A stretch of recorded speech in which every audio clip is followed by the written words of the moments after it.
Howdy, howdy, and welcome to my bloody Judy with your final forgets, myself, Zachary Patton Garcia. And Ian Carlos Crawford, who's losing his voice. Fuck, that sounded terrible. That doesn't sound like nothing at all. I just heard. Should I do that again? You're fine. No, I think it'll be fun. And today our opening kills are from Midnight Mass. I'm Peaches Christ. And I'm Michael Varrati. Hello, it's so good to have you both here. So what we're doing is for Scream's 25th anniversary, we are breaking the movie into 3 parts. And our first part is on Casey Becker's opening kill. And that's what we're here to discuss today. Michael, I'm very curious. Michael always brings all the fun facts. Michael's been on all of the podcasts I do, and you always have like the best behind the scenes facts. I wanted to address one right away. I wanted to see if you boys thought, was Drew Barrymore bullshitting Michelle Pfeiffer when she said the thing about the wig? Okay, so for background, I got it. Yeah.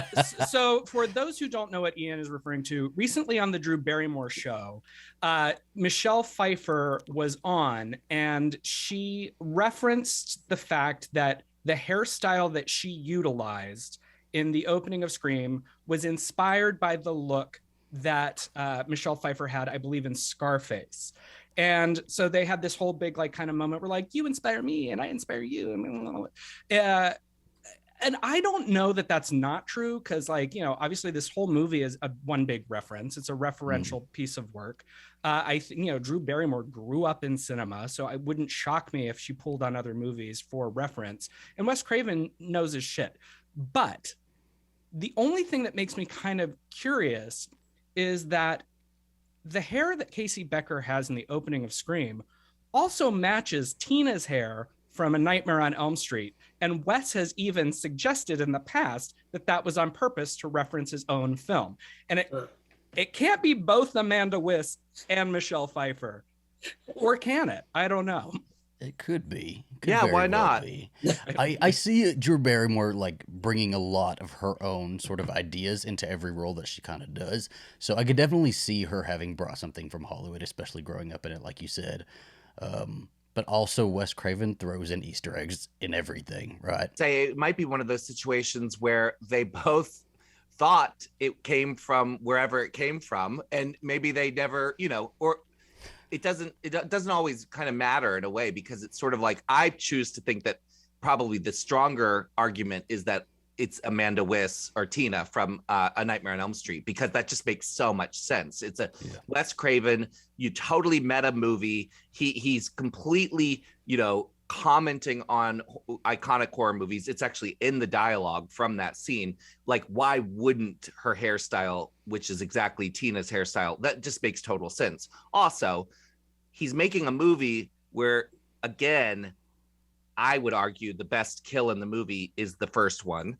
And, you know, that's the same thing with the Amanda Wyss kill, right? Like that A Nightmare on Elm Street, her being dragged around the ceiling, you know, in that movie, is just unreal. It's unforgettable. It's one of the most iconic and brilliant things. And then he does it again with Drew Barrymore's character in Scream. So I think that's the stronger thing. But on the flip side, actors bring their own ideas to projects. You know, probably when Drew Barrymore saw the hairstyle, she made a connection with Michelle Pfeiffer in her brain, you know, and so she just maybe always was thinking about it in that way. Yeah. Either that, or we could just call Drew Barrymore a liar. We could go with that. Yeah. Slander her all over. I will not slander the star of Poison Ivy on my time, sir. Speaking of this opening and like it being so iconic, I just got done listening to you guys' episode on Texas Chainsaw 2, and I hadn't seen that in so long, and I completely forgot that opening of, you know, everybody driving, and that's also so crazy. But this one, as far as like iconic horror openings go, where does this sit with y'all? Oh, well, for me, it is the moment that I got excited about horror again. Yeah. After, you know, being an 80s kid, I, you know, born in the 70s, you know, I was in love with horror movies since the early 80s. I'm like the 80s, you know, In Search of Darkness, I'm the poster child as far as someone who was obsessed with all those movies. And there was this sort of lull, that started to set in towards the end of the 80s, the beginning of the 90s, for sure. And then as the 90s progressed, we really were treading on thin ice as far as, quality horror movies and getting excited about seeing a movie, in the cinema. I mean, I feel like it was sort of like Silence of the Lambs and then nothing, for a while. And especially these sort of retreads of slasher movies, they were bad and boring, quite frankly. And so I just remember sitting in the theater, preparing myself for disappointment. And let's face it, Wes Craven, genius, brilliant auteur, but also had made some, disappointing films, in recent years. And I was preparing myself for disappointment and, had no concept, no clue of what they were about to do. It was opening night, there I am. Drew Barrymore is Drew fucking Barrymore, more famous than anyone else that's listed in the credits of that movie. She's on the poster. It's her face in the background of the poster. I was fucking gobsmacked. I was blown away. It was chill inducing. It took my breath away. The whole sequence is fucking brilliant. And the fact that I mean, even when Ghostface kind of hesitates before the knife goes in, like it's almost like he's looking at her heart in a moment. There's this sort of the whole slow-mo thing. Yeah. I could just go on and on. But for me, it was the kick in the ass that horror needed. And it's that moment, it's that segment, it's the beginning of Scream that says to you, Wes Craven is back, horror is back, we're taking things to a new level. No, I think Peaches is absolutely right, because there had been, for lack of a better term, slasher fatigue. The 80s had sort of run its course. We felt like we knew all the beats, and this movie was a reaction to that. And what's really brilliant about this opening is it meets you head on. It has this phone call. The phone call is about your being tired of these movies. Oh, they're all the same. We know this. And it in a way is kind of a brilliant short film that, removed from the movie, is still an amazing horror story and piece of work. And what is exceptional about it is that Scream changed the conversation while also being a reactionary piece of work. Scream does not exist in a vacuum. You have to have that decade of franchises upon franchises upon franchises, and that general pop culture knowledge to even get here. So you have to enter the theater with some sort of knowledge of what's going on. And then there's the nuance of that knowledge. The idea that this is totally fresh, it's taking something that and flipping it on its head, while in of itself being a reference. The entire opening sequence of this movie is a reference to the opening sequence of When a Stranger Calls. That's the brilliance of this scene, is it's not even original, and that's what makes it original. So that's the genius of Wes and Kevin's script working in tandem here. I don't think that independently it would have worked, but you need that veteran horror director who had been through the trenches and literally created the conversation the first time around to help change the conversation. And you needed a writer who was on the outside looking in to say, okay, here's what you did before, here's how we need to steer it. And that's what this whole opening sets the tone for, I think. Did you see this in the theater as well, Michael?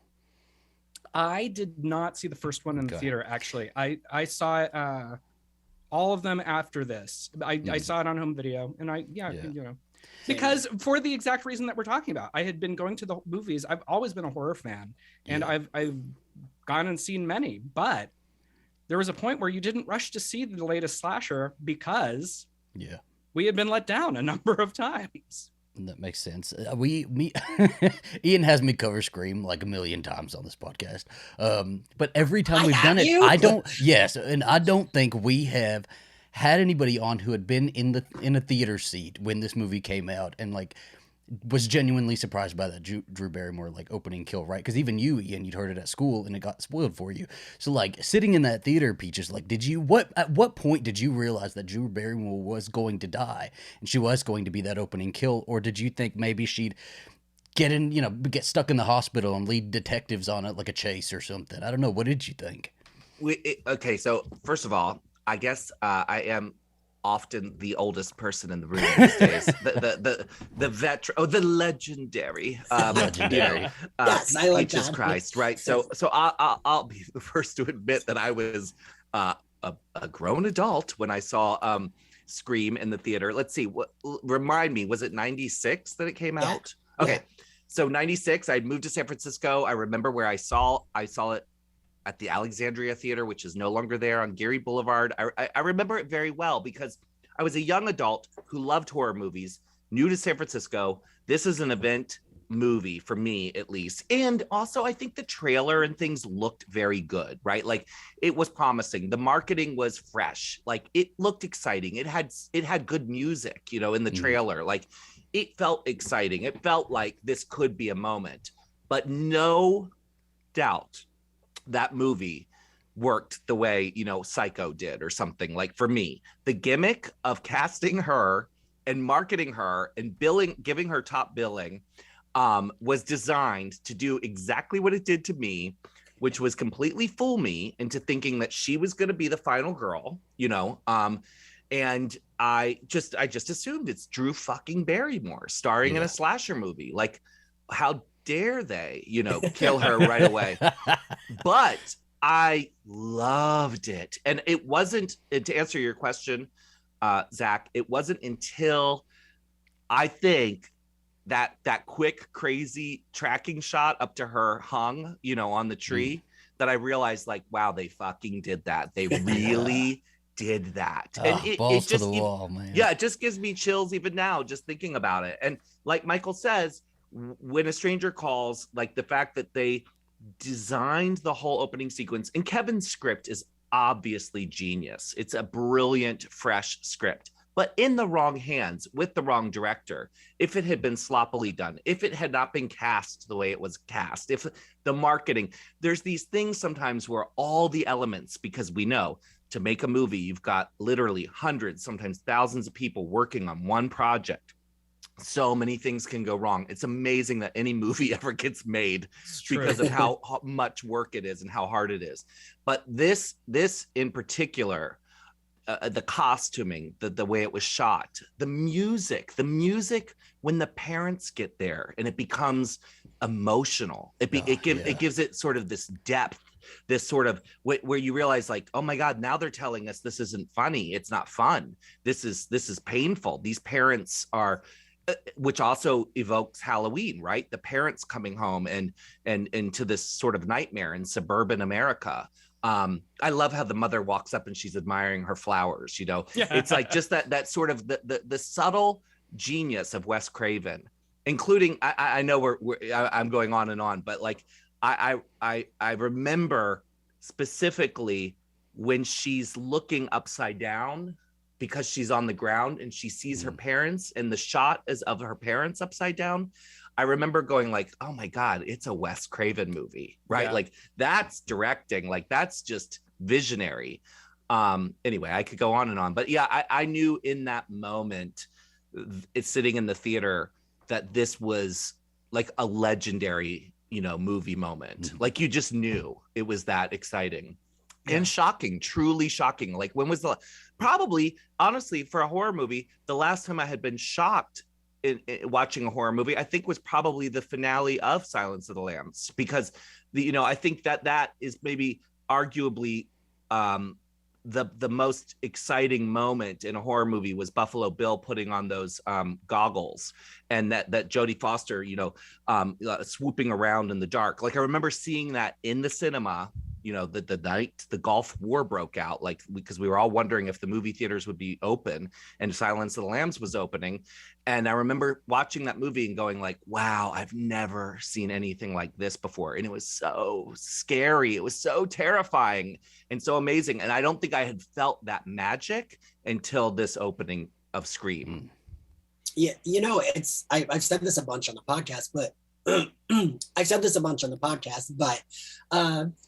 I feel like Scream, for me, I was always like, I would watch horror movies as a kid, but like, I don't know that I would have said that like I love them, right? Like it was like, oh yeah, whatever me and my friends rented from Blockbuster. That was, yeah, we would look for like a fun horror movie. Scream was like definitely the first movie that like got me into horror because of like all of what you just said. Because also I was a kid, so I hadn't seen a lot of the like classic ones. Like I had never seen Halloween until like I think I was like 18. I like revisited it on like whatever channel was playing it. So I didn't even get all of the references. Like I feel like I think Zach, until we recorded, I didn't even realize that like him saying go to the Mackenzies is a reference to Laurie Strode telling the kids to go down the street. Like shit like that went over my head, but I still was able to like enjoy it. And I do think, Peaches, what you said, I say this about Buffy all the time when people try to say, oh, it was, Joss. And like, no, it's everyone. It's all the pieces. And if one of those pieces had been lesser, the movie wouldn't have worked, right? Yeah. Like, and I think casting these like, I mean, and like, we say a lot of like they were no names, but like Courtney Cox had been in Friends already, and Neve Campbell was in Party. So they were like semi-familiar. Yeah. So they were like semi-familiar, and they were like, they had the chops, right? Like they sold those. Rose McGowan sells Tatum. Like Tatum is a very good, and I think like Scream does that with like these characters, and Drew Barrymore sells that role. You feel bad for this girl. It's not just like, oh, they're getting killed. And like you said, it's like, it is 10 minutes of her just acting to no one, right? Like you get a shot of her boyfriend, you get a shot of Ghostface running, but like it is her carrying the movie for 10 fucking minutes. But then we get the turn, right? It's more, I mean, it's still like thrilling horror, but like the parents make it a more like, this is serious. Like this is traumatic this is like a family finding their child dead. Like that is, and I think that's what the movie does really well is like, it doesn't take itself too seriously. It's almost cartoony in how meta it is, but they like toe the line so well. And I think things like this are what do it. Like, right, like Drew Barrymore, she's like fun and flirty at first. And then as she's like building up her tension and it's like, fuck, it gets more serious and you want her to get away. Like you're right. That slow motion scene when he's like running up and stabs her still like gives me the chills because it's like, fuck, she's so close. She almost made it. That's really interesting. So I'm watching it as someone who subscribed to Fangoria magazine, is all like, I got all the references, right? Because I was a seasoned horror nerd. I do find it interesting how many young people are obsessed with Scream, and I'm wondering, was it your sort of entrance to the world of horror? Like because you watched Scream, it excited you, you loved it because it's so meta, then you had to go out and kind of see the stuff that they're talking about, because there is this sort of sense of part of enjoying it is getting all the references and understanding why these things are tropes or whatever. So do you think it like introduced you to, horror in a way? 100% for me. That's amazing. 100%. Yeah. What about you, Zach? I don't know if I don't think it was one specific film that introduced me to horror. I kind of I couldn't do anything about, being born in '94, but I regret that because I don't remember the first time I watched it. I don't remember. Right? Yes. I don't remember the first. I don't remember the first time I watched Scream or Halloween or anything. They were just in my memory, in my earliest memories. So I think in my mind it was like those two movies. I know what you did last time. It was like this group of movies that really did it for me. But this was definitely the one that stuck out because when I was getting old enough to like consciously understand that I like the girl who makes it, right? Or this is why I like this killer. And then I would, save up money and like get, the box sets. Like it was always like these franchises and the Scream franchise was a big part in that. Don't worry, Peaches. That happens like every other episode. Was that, I cringe saying my own age because Ian like slaps me over the head with it, right? Oh, I was actually... I was actually just trying to be funny about the idea that like you can't help when you're born, but we're just still shaming you for it, Right. It's just like whatever. 1994. Wow, you're trash. Oh my gosh, we said it in the first time we covered it. I think we talked about it, and I was like, I think I was 2 when this came out. And you hear me go, please don't say. Yeah, it was a whole moment. But what really got me is like pretty early on, I figured out that like Kevin Williamson had the idea to do like a treatment for, a girl in the house alone, being harassed on the phone and then getting attacked from the Gainesville Ripper. right? And that fucking scared the shit out of me because true crime has always like been so terrifying to me, and anything that kind of relates to true crime and I knew about it scared me like tenfold, right? So like when a stranger calls, like that was based on like a true crime thing, and that like even scared me more than just the things that are just come out of somebody's head, right? Well, I think that something that's important to point out about what you're talking about, this relatability, the real world tether, that when you're seeing Scream for the first time, especially when it comes out in 1996, or like when you're looking at it through this lens of it's connected to this idea of a true crime case. When the movie came out, the costume that Ghostface is wearing was actually just a popular generic. Literally, they say it in the movie, it's a 5 and dime costume. And it was. This was not made for the movie. And I think that was a very important thing and choice that they made stylistically, because it gave it an Everytown feel. I owned that mask. I wore it one Halloween probably 4 years before this movie because I just thought it was cool. And then when the movie came out, I'm like, oh, I have that. And I remember being a child of the 80s where every killer had a definitive look, like Pinhead looked like, this amazing creature from, beyond, and Freddy had the sweater and Jason had the mask. I remember initially thinking, if I can buy that, what makes him special? But then that was the fucking point, wasn't it? Yeah. It could be anybody. And that was really, really smart. Now, of course, when you see the Ghostface costume, it's branded to high heaven. But it used to be for $3.99 at your local Rite Aid, you could buy that mask. That actually reminds me of another moment from this opening that's so brilliant, because it is full of great stuff. That thing of, which is very De Palma, it's very Hitchcock, of showing her seeing the killer. And so then we have this moment where right at the beginning, it's like you say, it's basically a short film. It has a beginning, a middle, and end. It's completely contained. It's this sort of like wild short that opens you up to this whole new world. And the way it connects to Scream is so great because the movie starts and it's kind of like, okay, now we're starting this other movie, but that this killer is brutal and serious, and there are no rules. The star can die, the final girl can die.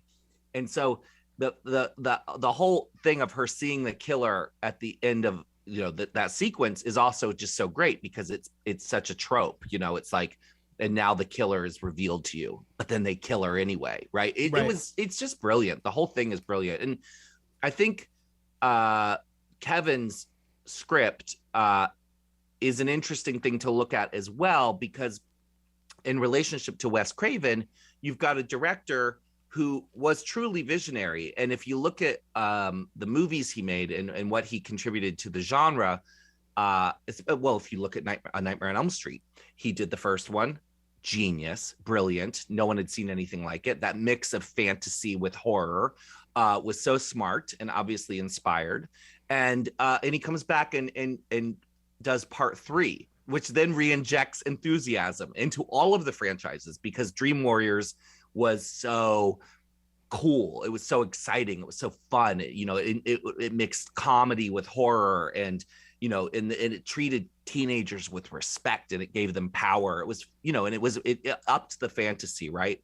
So that's Wes Craven again coming back, and then he decides that the only thing left for him to do with the Nightmare franchise is New Nightmare, which is maybe one of the most meta horror movies ever made, because it's the actors playing themselves, fucking Wes Craven playing himself in a movie.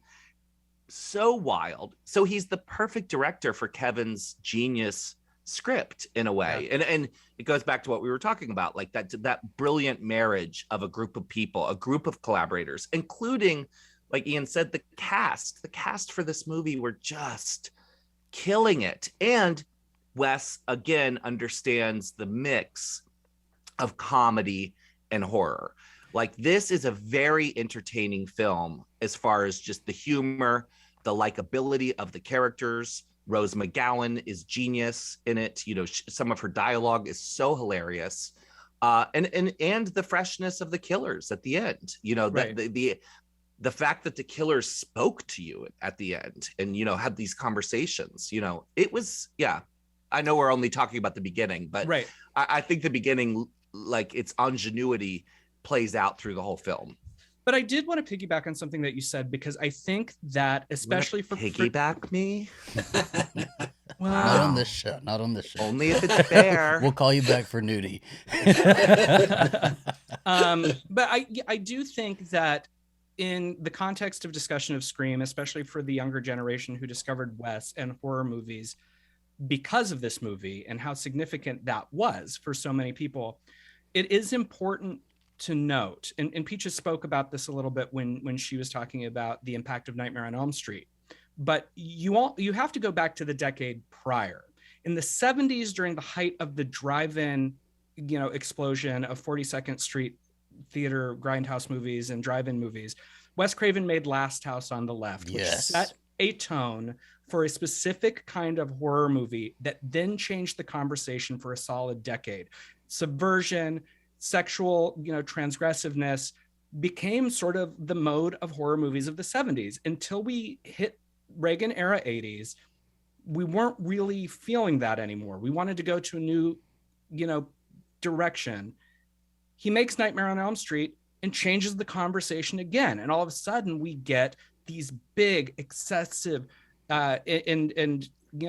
pop culture, like Freddy was everywhere. He was an omnipresent character. He hosted music videos. He had albums. He had a hotline. It changed the way that we think of how horror movies could be franchised. And then in the 90s, he looks back at 2 decades of how he has changed the conversation twice, and using a meta lens, does it again. For any filmmaker to have one thing that changes the zeitgeist is a gift. The fact that this man did it 3 times over the course of 3 decades really speaks to, the presence that he brought, and the fact that his kind of final bow in terms of changing the conversation a 3rd time was to poke fun at everything he had done is huge. And it opens with that first ring, right?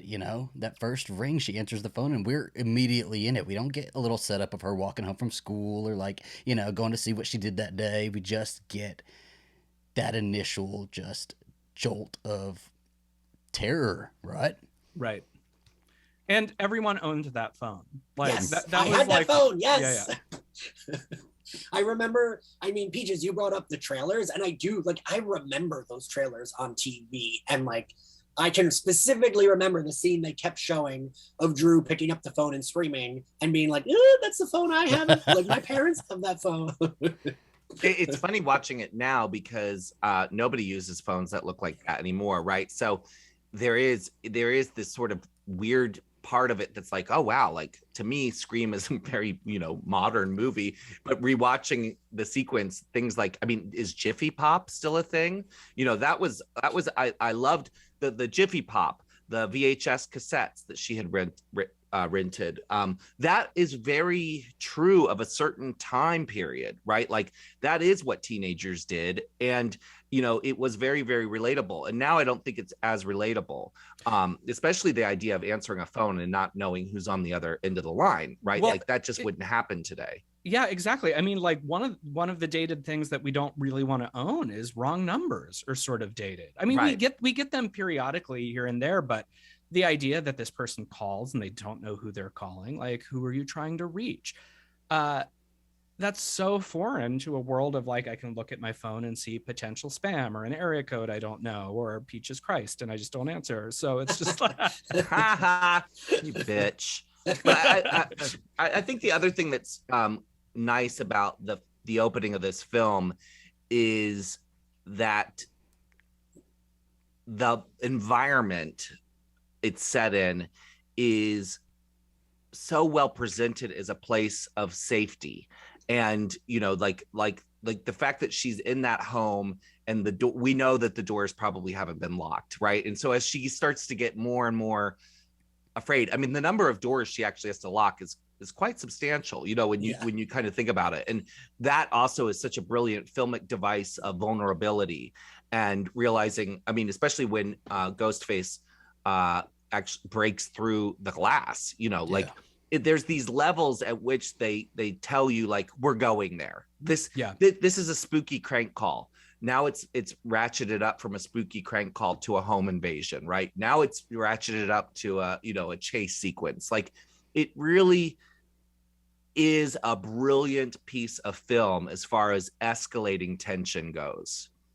And I will say this, I'm guessing, based on the way it's shot, that whole, and maybe someone knows more than I do, because I don't know much about the behind the scenes on this movie. If we were talking about A Nightmare on Elm Street, I could tell you a lot, but on Scream, I just don't know very much. But my guess is that there was actually a more visceral kill shot as far as the boyfriend goes, because you see so little of what happened, right? Like, what is your take on what happened? Like, how did he get killed exactly? We gets gutted like a fish, right? I know, but like he does, but like you don't really see it. Right. You kind of like see it peripherally later, which I think is really genius, right? Like, you kind of like, when she's somewhere else, you see the body in the background with all this just like deli meat sticking out of his stomach. But do you think they shot something where she saw something being pushed through his stomach? I think they did, right? I would think sure so, And it had to get cut because it was like, I think the MPAA like really went for that shot. Yeah, because to me, as a filmmaker, you know, I'm looking at it going like, oh, I can see that they've designed something very specific around his stomach, but it doesn't necessarily make sense. Like the way that sequence goes, I feel like there's something missing. I think there's a shot that we are missing of something pushing through his stomach with his guts pouring out, you know, and that the MPAA probably cut that. Or maybe I'm remembering some sort of trivia that I've repressed or something, because I feel like there's something missing from that sequence. And yet that sequence still feels so violent to me. Yeah. Even though it's the Texas Chainsaw of it all. Like, yeah. I think we're led to believe we see more than we do because her reaction is so strong, right? I think that, like, well, also he tells us, I mean, it's just like he tells her what he's going to do. And then next thing you know, like in sort of the background, you see this bloody mess of a man in a varsity jacket. I don't know. I think that I, for years, did the opposite of what you're saying and like inserted a scene that doesn't exist in my mind. Well, I may have done that as well, but I'm more speaking to the fact that I've just rewatched this scene because I'm coming on this podcast, right? So I'm like looking at it maybe with a different, more analytical sort of sense of things, going, that seems like a horror movie, the way I know horror movies, that we would have seen that kill or seen more of it. Now, I'm not saying it doesn't work. It definitely works. It's just because of the way his stomach is set. My sense is that maybe we're missing something. I could be wrong, but I will say that it maybe works even better because when that knife hits her heart, it is so shocking, you know, and it's followed by that slow-mo sequence. It's so shocking. And then when he gets that second, stab in, to her throat as she's laying down. I mean, it is brutal in a way. And you're right, you don't really see a whole lot. And I think one of the other things about the sequence that makes it completely gut-wrenching, pun intended, is when she's trying to say mom, she sounds like Ian on a podcast. Yeah. She can't even talk. She can't get the word out. Like, oh my God, it's amazing. Yes, I agree with all that, and also I do sound like her. I think the moment that I think of as like the biggest like thrill or crazy is like when she's like, why? And he's like, I want to know who I'm looking at. Like, I think that is like that's scarier than anything else in that scene. I have to say, yes, it's the most brutal, the most scary, everything, right? Because, like you were saying, they really set up this environment as a safe place, right? We see the inside of her house, and it's bright. It looks really nice. It's pretty. Outside, we kind of get, it's dark, secluded. They've got fog going, but so there's that contrast between the outside and the inside. The phone call, the person on the other end of that phone is on the outside, right? That's not anything that's in her world.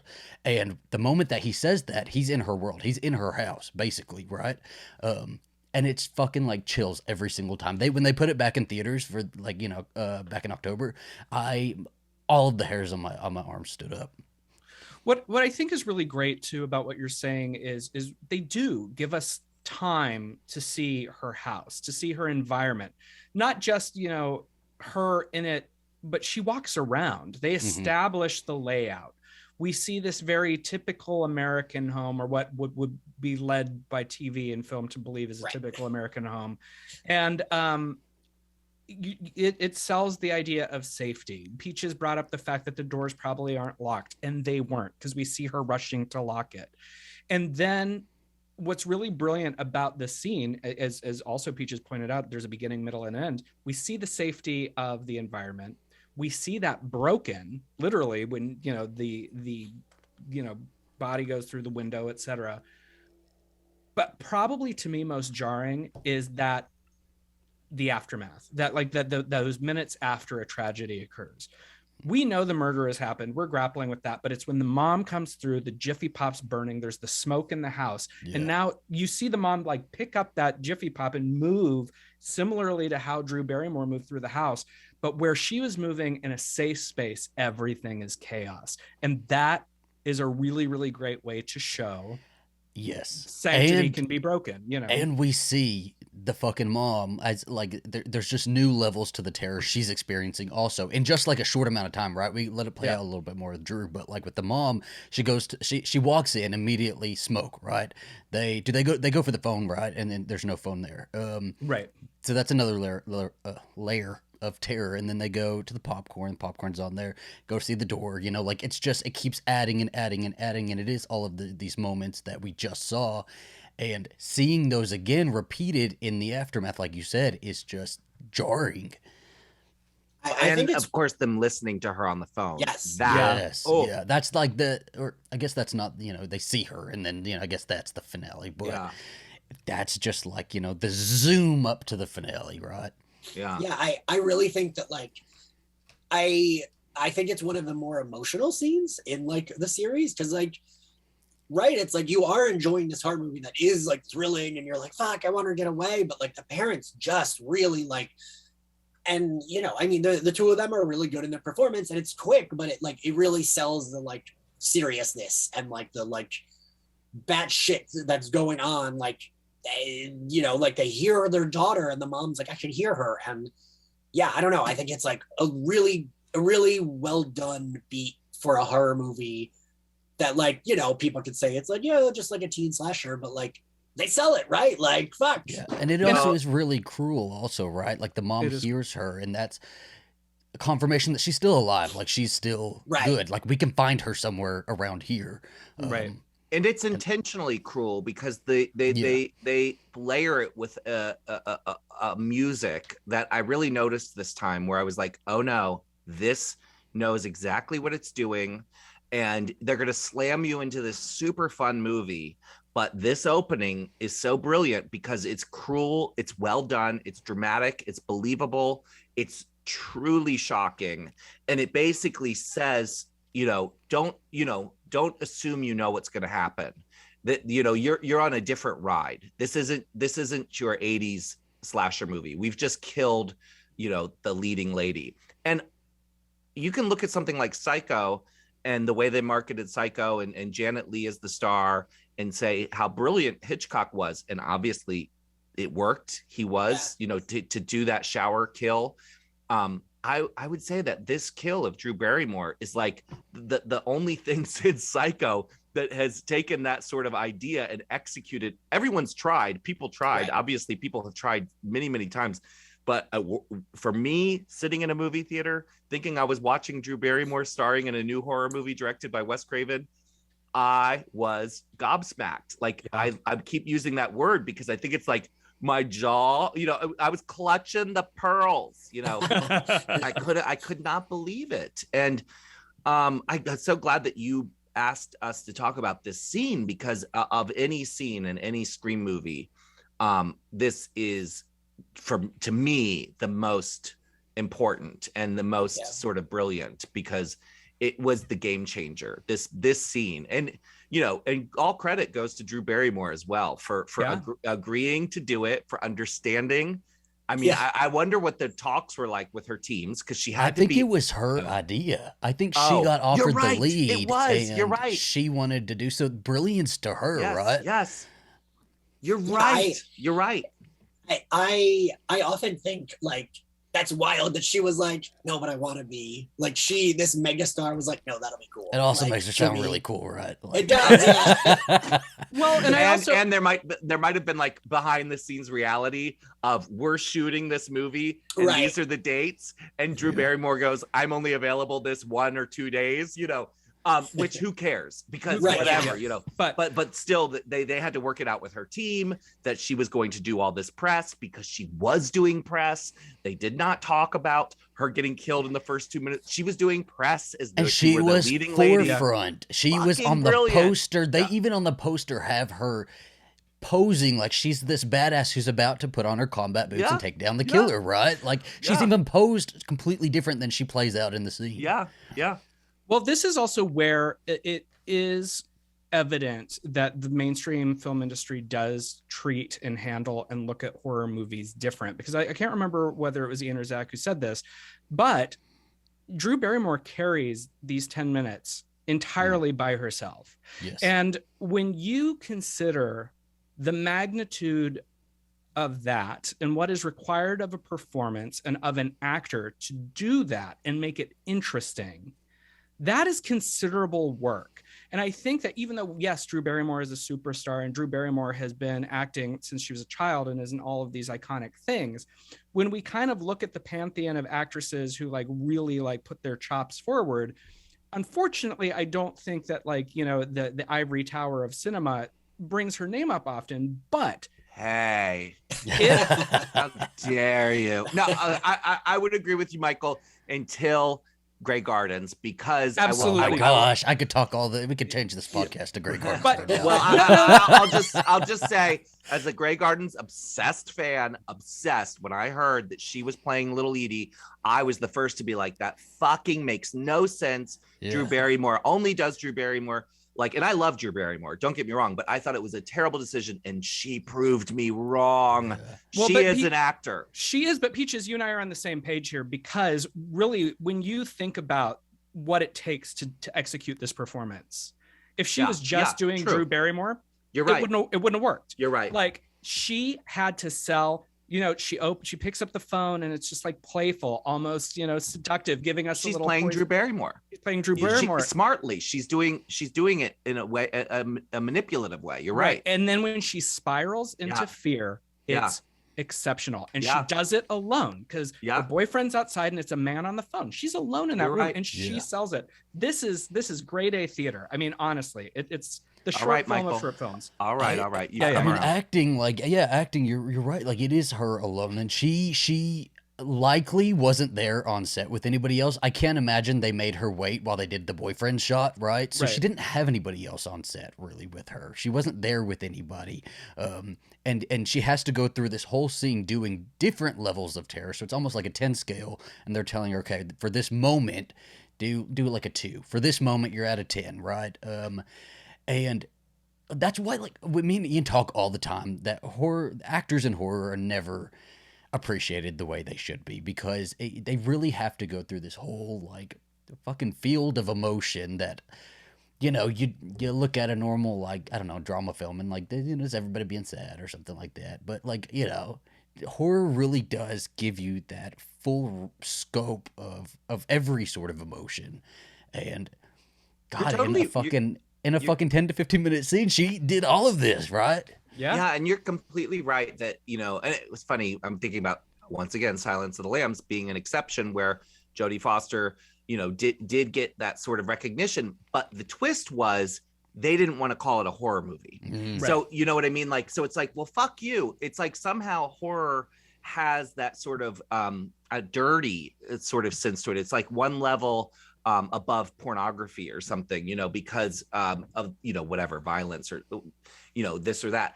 But you're right that if you look at the great performances in these horror movies, many of those performances, should have been Academy Award-winning performances when you put them next to whoever won the like. Look at Shelley Duvall in The Shining. Yes. Or, these people where Right. it's like, give me a break. That performance blows anything. And her these performance people got did. shit on forever it's- until like just the last 20 years maybe. Yeah, and It wasn't at first.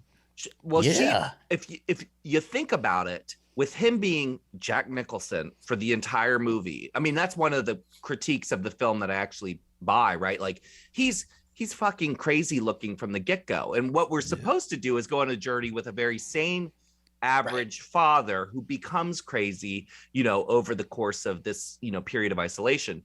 It's Shelley who makes it work. It's Shelley who seems like this sort of this mother who is going along for the ride, and she's not really sure about this whole situation. She's sort of passive, and she plays it out to be that level of building hysteria, that basically makes his performance work because she's reacting so brilliantly to what he's giving. They always give the women the hysterical moments, right? And then those are the ones who really lead performances. I mean, it goes so based off stereotypes that women are hysterical, right? But like then they pull it out of the bag and they end up being like, that's why we love women in horror so much more than we love men in horror.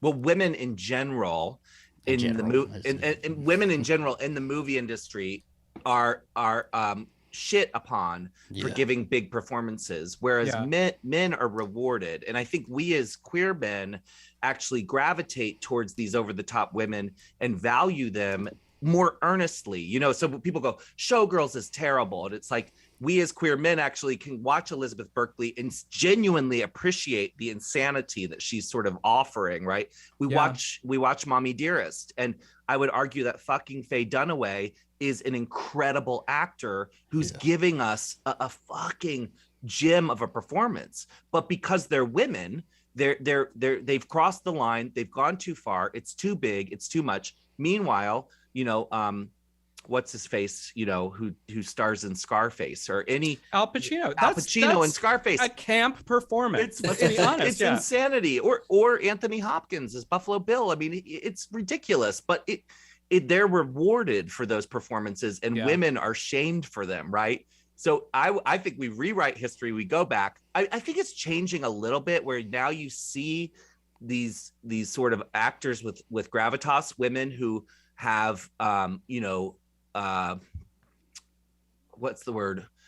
Respect in the industry, doing movies like Toni Collette, so we are seeing a shift a little bit where it, because again, these women are saying, no, these movies and these filmmakers are some of the best storytellers out there. And so when a Toni Collette does a horror movie, it confuses the snobs. They don't know what to make of it. But also, let's bringing it into the realm of something that inspired Scream and then of course got its own sequels because of Scream. Jamie Lee Curtis left this genre because she was not being recognized as the performer that she was. And now, all these years later, we get to watch this woman return to the genre and be celebrated for it. Whereas 2 decades, 3 decades ago, she did not want to talk about these movies because they weren't helping her, because of exactly what you're talking about. So I think that it's great. It's great to see this reclamation, to see a movie open with Jamie Lee Curtis, a woman in her, what is she, 70 now? Probably. I mean, I would think she's got to be close. Zach, you should know this. She was 61 when she did Halloween 2018. So whatever the math is there. Okay. Well, so she's in her mid 60s, but to open a major film and people are excited to have her return, like, it's about damn time, honestly. I mean, and honestly, the same thing with Scream 5. I mean, Scream, but it's a fifth Scream, right? Yeah. Like, Nev Campbell and Courtney Cox, and Zach and I have talked about this at length on the podcast. I love the idea of someone in their 50s, like a woman in her 50s or 60s, getting to be the hero. I feel like prior to that, Sarah Michelle Gellar would always say, well, I'm too old to go back to Buffy. And it's like, no, that's interesting. She's so wrong now, because women in film in general is such a, older women in film is becoming such a big thing now, right? You don't have to be like we don't 20. you don't have to be 20, to play a 35-year-old, right? Well, how about like Bette Midler doing Winifred Sanderson again? It's There like, you go. how great is that? And Yes. it's like, that's what the fans want. We don't want to see some fucking retread of Hocus Pocus with young, trendy, No. pop stars. No, give me Bette Midler. She plays a witch. Let her play the witch. It doesn't matter that she's old. We don't care. We love Bette Midler. Let her do her Right. job. She can still work. It's And like, it's also seeing these people like kind of appreciate these roles that sort of catapulted them, right? Like, yeah. getting these three back in every Scream movie is like unheard of in any other franchise. Yeah. It doesn't happen. And we're getting them again for a fifth one, however, 25 years later. Like, that's crazy. And I will say, the Drew Barrymore, bringing it back to what we're talking about. She loves this role. Well, Drew Barrymore celebrates his role all the time. But the Drew Barrymore of it all, when the fourth one came out, I was like, fuck, I'm so nervous. They're going to kill Sydney and Dale in this one. Like, this is it. And now I have that same anxiety for the new one. Like, I'm right. I remember in the fourth one, that scene where he does stab her. Dale had never, like, been, and it was like halfway through. And I just was like, oh, this is it. They're going to kill Dale. And I remember like almost getting like crying because I was just like, no, my favorite horror girl. Like, they can't kill her. And like, they didn't. Yeah. But I still get that anxiety with this series because we've seen so many of them be murdered, so many of the big stars. And they know that you have that fear, so they're going to play on it. And I will say, bringing this back to Wes Craven a little bit, as a kid who saw Dream Warriors when it came out and was blown away that they were bringing Nancy back for the third one, because as much as I like the second one for my own reasons, I really didn't think it was an appropriate sequel to A Nightmare on Elm Street. We wanted Nancy, just like with Season of the Witch. They wanted Michael Myers. Well, I wanted Nancy Thompson, and so to find out that she's coming back for part 3, Dream Warriors, and then the fact that she gets fucking killed at the end of that movie, and Patricia Arquette is like holding her in her arms, crying. Like, that's Wes Craven telling you, like, I'm not following the rules. Like, he created that story. And I bet it was Wes who said, Nancy must die. Right. And I still resent that. I don't like watching that part of the movie. It's so sad, But again, I think that's why these things work. Like, we have an emotional connection to them. And I wonder with Drew Barrymore if, I doubt they'll do it, but I mean, it'd be so fun if they had some sort of way to, have her do a cameo or something in the upcoming movie. Yeah, like maybe she does a cameo as a different character or something, that would be fun. Yeah. Or like, oh, they're Drew Barrymore starring in the new Stab movie. They're watching the Drew Barrymore show on TV. right. Yeah. There we go. What about the killers? Who is killing in this scene? Is it one, the other, or both? What do we think? I always thought, rewatching it, that it was both. But then seeing it, like today, I watched it, because of a podcast. I was thinking, oh, you know what? My memory was that they were showing us that they were, how should I say it? That the killer could move around quickly. Yeah. And then rewatching it, I was like, they don't really do that. It could actually be one person. But my memory was that, like, they had foreshadowed that this killer, like when he's inside the house and you see him behind her, if they had the killer then come out of the bushes or something, it would have been like, it kind of maybe smart, maybe dumb, but like you'd look back on it later and go, oh, it's because there's two of them, Yeah. But they don't really. I do think they do that, because when they are fucking with her and like asking her which door they're at, I think they're at both doors. I don't think it mattered which door she picked.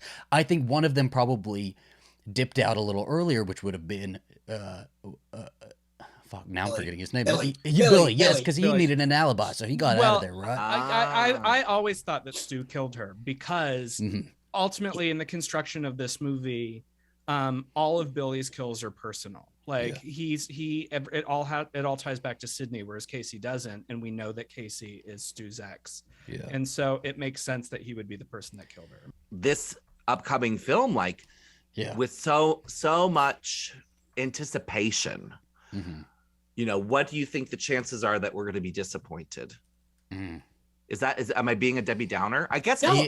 I think in some ways it's because of Halloween Kills. You know, it's like Yeah. there are these sort of like these epic, you know, exciting things, especially, you know, with the pandemic and the kind of the shit world that we're living in. Like, you know, this Scream movie has a lot of people counting on it to deliver, you know.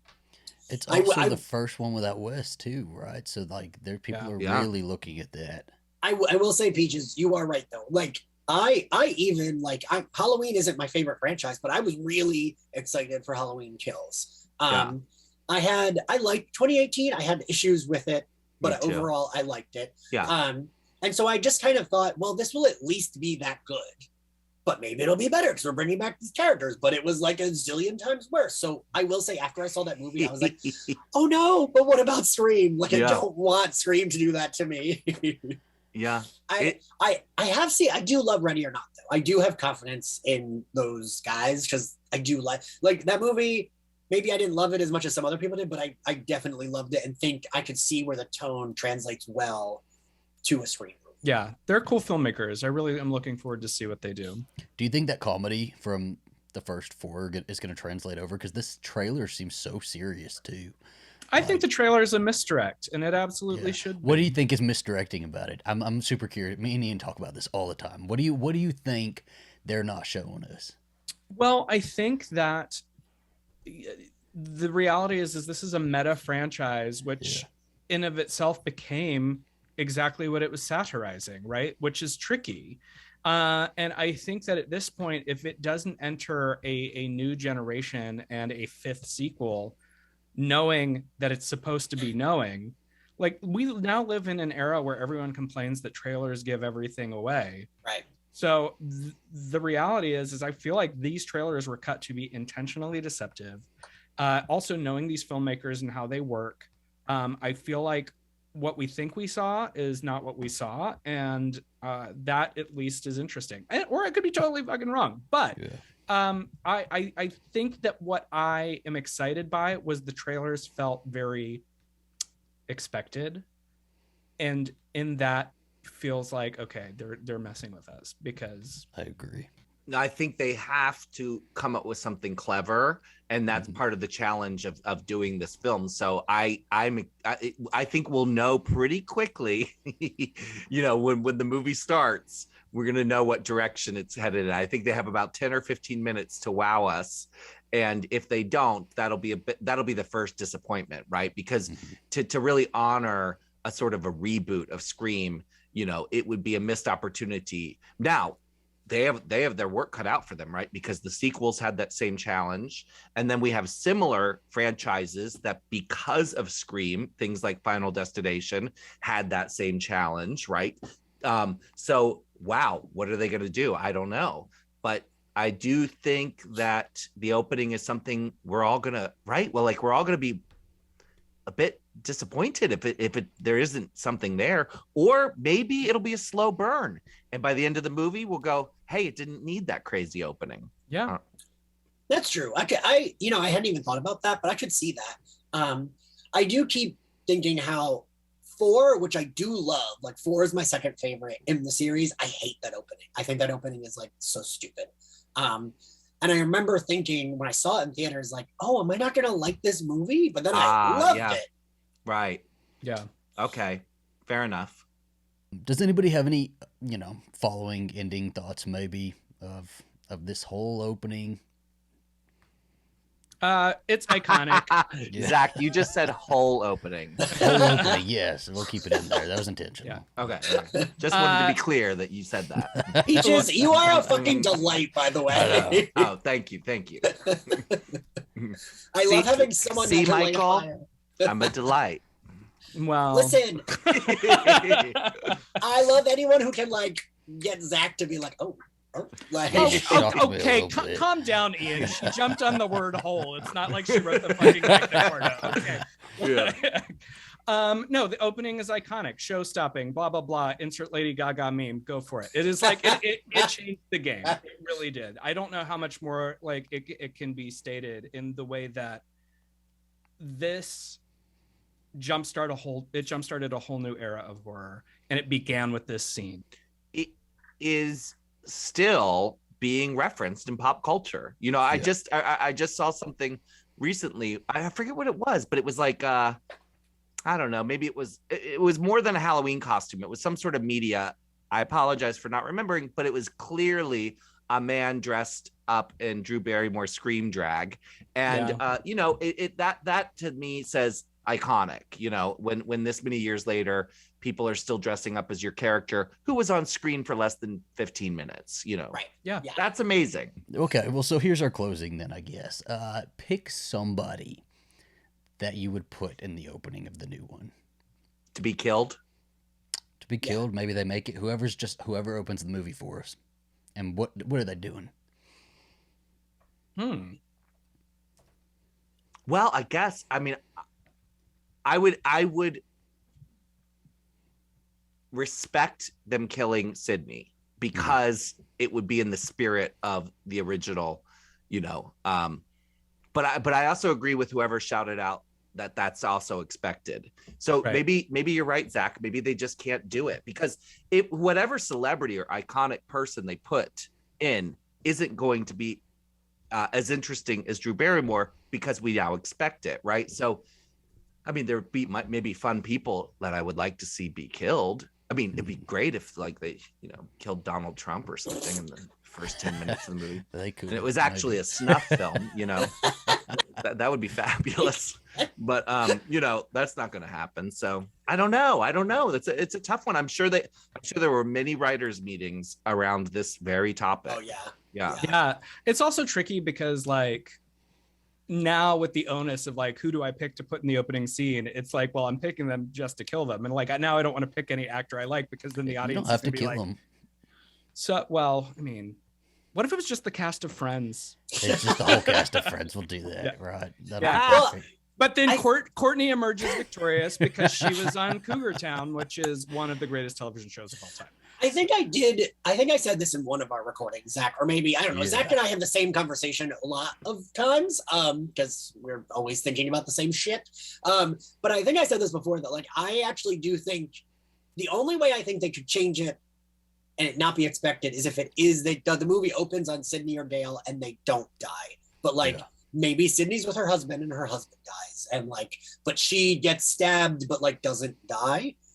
Or like with Gail. No, that's not. That's Preachers don't veto that. Ian, like you're Done. just being a baby. You know, they I need to actually kill Nev Campbell. That would be shocking.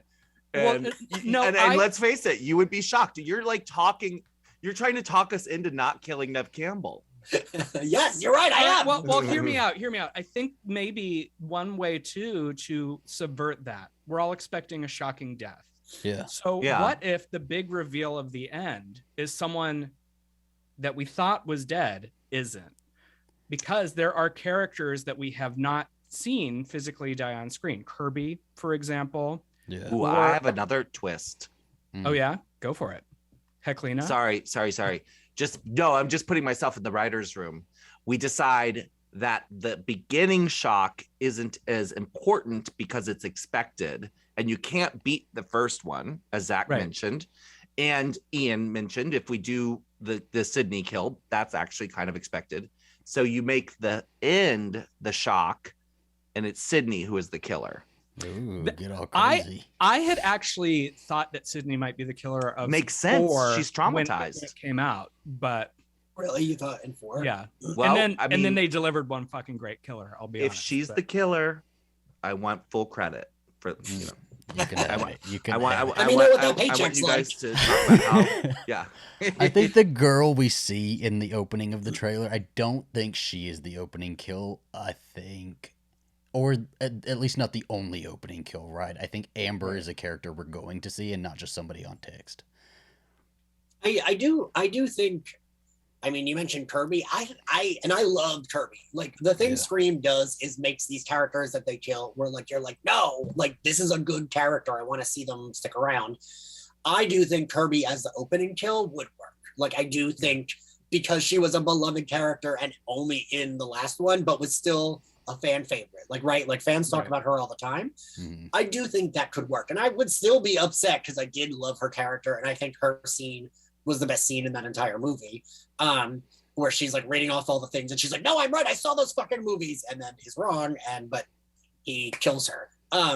And I think if it's like we establish, just we don't even need to like show anything, just like that's Kirby. We know it's Kirby.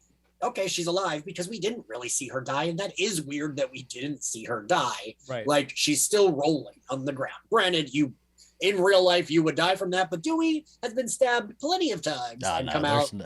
If you don't see them body bagged and everything, they're not dead, right? All right. Do you guys want to promote yourselves? Who you are, where you been, what you do? Tell us where to find you. Well, both Michael and I co-host the Midnight Mass podcast, which you can find anywhere you listen to podcasts. And I, Peaches Christ, am on social media, and I have a website, peacheschrist.com, and you can find me on Instagram and Twitter and Facebook and all that shit. What date is this coming out? Next week. Okay. Yeah, I am also on Twitter, just at my name, and Instagram at Michael Varrati. I will tell you that the week of this airing, Peaches and I have also we have dropped our Christmas episode, Christmas with the Cenobites, celebrating Hellraiser with two very special guests from the franchise itself. So when you're done talking to us, when you're done listening to us talk about Scream, head over and listen to us talk about Hellraiser. Love that. And Zach, where can they find My Bloody Judy on YouTube? YouTube.com/AZB bonus features. And what about you, Ian? Where can everybody find them on the podcast platforms? They can find it in Slayerfest 98's podcast feed on Apple Podcasts, Spotify, and anywhere else you get your podcasts. And we promote it all on social media at SlayerFestX98. Your voice came back, Ian. By the end, we got you back. It keeps going in and out. Well, thank you guys so much for watching. Thank you guys from the Midnight Mass podcast for being here. It's been awesome. And we'll see y'all later. Thank you. Bye. Bye.